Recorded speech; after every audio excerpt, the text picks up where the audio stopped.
ពុកជាគំរូជារៀងបរងតស៊ូរំដងសង្គ្រោះជាតិនឹងខែមរារួចផុតវេទនារួចផុតមរណា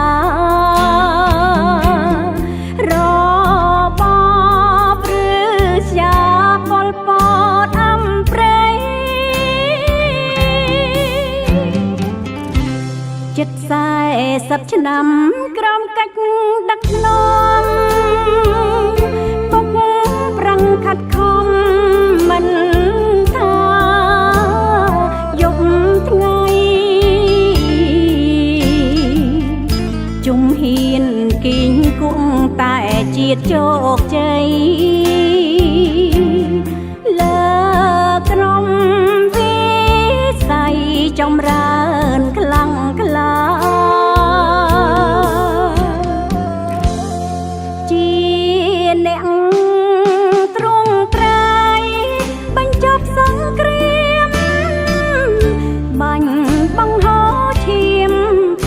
ប្រាសុខនយោបាយឈ្នះឈ្នះរន្ទឺលោកាពុកគឺជាទេវតាស្រោចស្រង់ជាតិនឹងប្រជាមួយជីវិតពុកស្មោះជាសាសនាតែណាចោលខ្មែរគ្រប់គ្នា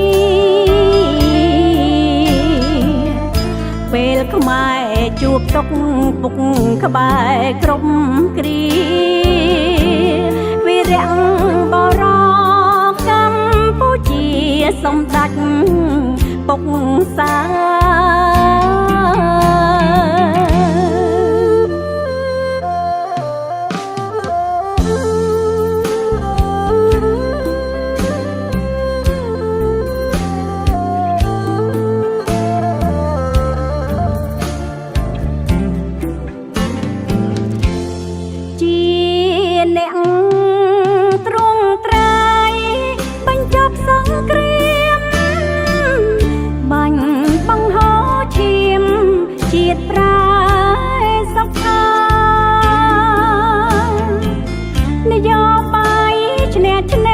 រន្ទឺលោកា